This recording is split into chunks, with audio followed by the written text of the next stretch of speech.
for the website. So the first question is, who and what helped you with breastfeeding? And there's quite a long list of people that helped us. She had a long birth, it was difficult, and she had to go to NICU for some time after she was born. And so when she came back, she didn't want to feed. She had fed as soon as she was born. And so that night there was a lovely midwife called Ange who, every time I rang the bell, which I realise now is like every hour, she would come and help me latch her on. And then we were in hospital for a week, and all the maternity assistants and midwives, I kept asking for help because I couldn't remember how to do it. And so that was quite horrible, but also quite good in a way, because I did get so much help with breastfeeding and how to hold her and hand expressing and just advice and support and so on. And so then when we got home, we just carried on, and I ended up phoning the Association of Breastfeeding Mothers helpline because I was a bit confused about sides and swapping and stuff like that. And then I heard about a lactation consultant because I wasn't having big problems, but I was a bit uncomfortable at times. So she came out and she was lovely, really helpful. And at the beginning that was the sort of intensive help, and then it was just generally support from people. So my partner, obviously a really important person, always bringing me loads of drinks, loads of nice hot food, not putting any pressure on me to do anything other than feed the baby, you know, that is your job. And my mum was also amazingly supportive, really helpful. And my sister-in-law was amazing, Danielle, always just WhatsApping her in the middle of the night, like, is this normal, is this okay? And she's like, yeah, it's fine, that's what I did with mine too, don't worry, it will be okay. And other friends who had had children and breastfed. So a big community of people had helped me, and I'm really grateful for that because I know a lot of people don't get that. So that was really important. But I think it's also really important to say that the determination of the mother is such a big factor for me, definitely. After the birth, I felt incredibly strongly, I am her mother, I will feed her. Oh, getting a bit emotional.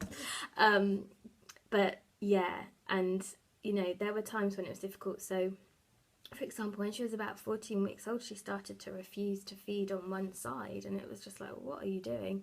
And that was really upsetting. I felt quite rejected, but I was like, no, we're going to get through this. So I did a lot of research and I persevered and did all the things they tell you to do, and we got through that, and we're still feeding now. She's 16 months old, so I didn't give up and I didn't give in as well, because I think overwhelmingly you can sort of get that message, you know, well, if it's too hard, if it hurts, if you don't want to, you can just, you can stop, it's not a necessity, which of course it isn't. But if it's something you really want to do, then, you know, sometimes there are times where you have to really put your foot down and say, this is what I'm going to do.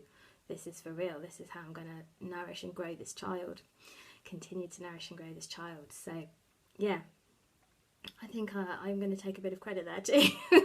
But I think also the general atmosphere here in Bristol where we live is so breastfeeding friendly. I think there's so many, you know, those micro interactions that you have, the things that you see that make you feel supported or not supported, that make you feel confident to sit in a restaurant and breastfeed, especially in those early days when you feel like you haven't got enough arms or you've got too many and it's all just so difficult. So just the general environment that I'm in, I know I'm lucky, is really supportive, and all of those things put together have really helped. So the next question is, what do you wish you had known all along? And I tended to panic quite a lot and worry. You hear so many things. You know, you can get thrush, you can get mastitis, blocked ducts, the baby won't feed often enough, won't grow, are you making enough milk? And so I just, you know, it's a difficult time when you've just had a baby, I think, anyway, without this fear that actually are you doing the right thing in some respects. And while I don't think you could be blasé about it, I do kind of wish I had worried a bit less and been able to take a slightly longer view, because they say, you know, take it feed by feed, which I do agree with, but equally tomorrow is another day and you can start afresh in some respects. So yeah, I wish I had been a bit less panicky, and I wish I had known, I did a lot of research, to be honest, beforehand, so I knew about groups and I knew websites and so on, so I felt like I was quite well prepared. I guess perhaps you hear a lot about the negatives of breastfeeding. People aren't so willing to hear about the positives, so I personally really liked that I was the only person that could feed her. I didn't feel trapped. I didn't feel like I wanted to go out. I wanted to be with her and I wanted to be the person that was responsible. I'm not saying it wasn't hard, it was hard, and so on, but that's kind of a source of pleasure for me, a source of pride that, you know, I grew her and I'm still growing her, and that's such an important thing. I think it's really hard to talk about breastfeeding sometimes without feeling like you're attacking people that haven't.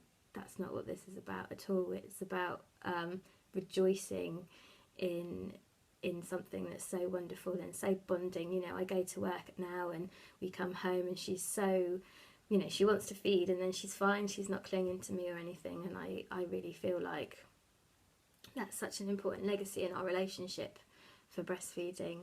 And she's just really confident. I think the contribution that breastfeeding has made to her personality, perhaps, I think, has almost taken me by surprise, really. I do contribute a lot of that to breastfeeding. Whether I'm right or not, I don't know. But I would like to think that's been good. You know, she knows that source of comfort and security from me is there, and that I won't ever say no. You know, I don't ever stop her from feeding.